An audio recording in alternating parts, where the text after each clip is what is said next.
Hello, my name's Mike Rempelberg. I'm the principal for Greater Boise Property Management, one of the most respected property management companies in the Greater Boise area.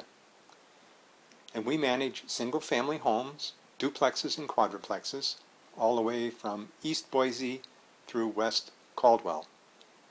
Today I'd like to talk about evictions in the Boise market. Now, evictions are very important because they're very expensive. However, it could cost you more to prevent an eviction than it does to actually pay for the eviction itself. Let me show you how that might work. The key is the selection criteria.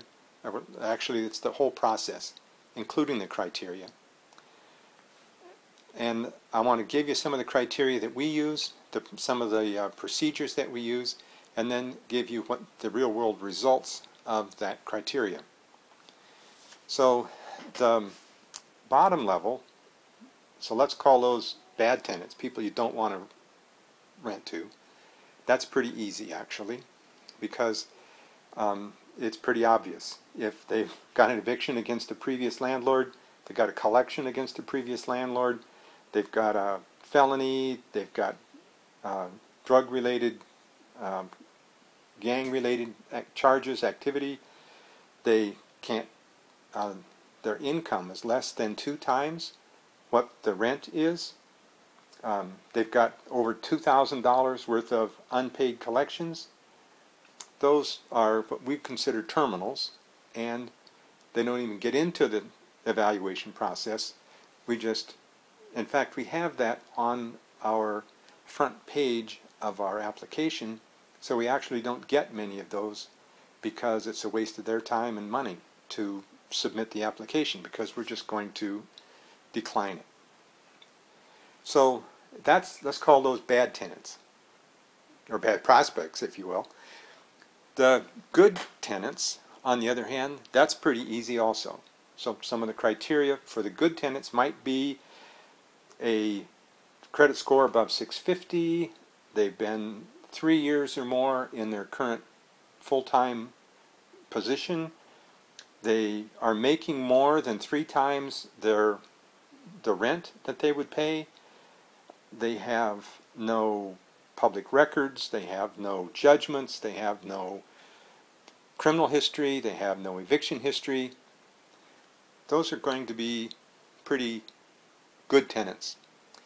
And there are good tenants, and we see probably 10 to 15% of our applicants that are at that level or higher.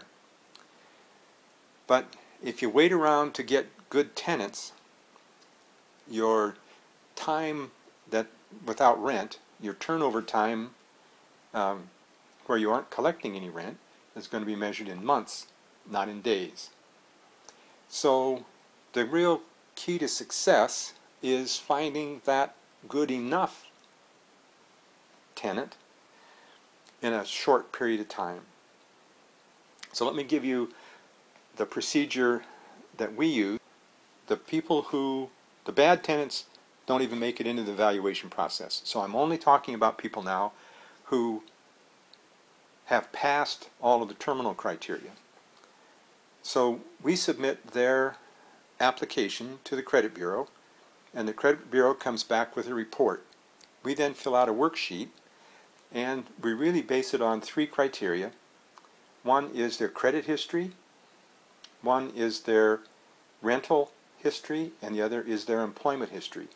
And we rank them on a scale of -3 to +3, and then we total up the scores, and we look at the score, and if the score is good enough, then we spend the time to verify the fact that their rental history really is good, or what it is, and that they really are employed and have been employed at where they've said they have been.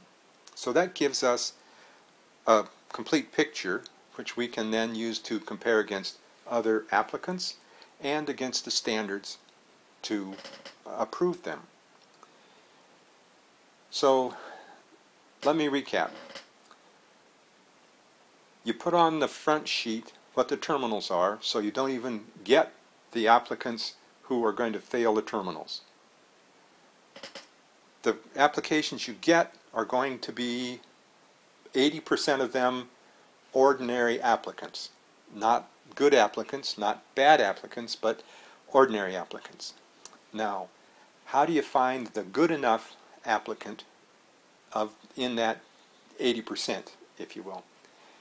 So you go through the criteria, and then once you have arrived at someone that you want to make an offer to, you then offer them the home with the understanding that when they come to sign the rent lease agreement, that they're going to need to have the first month's rent, the security deposit, and the last month's rent.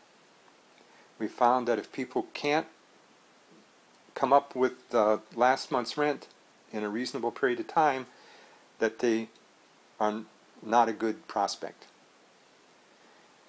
So that is the type of process that we use, and I would love to give you the details to it.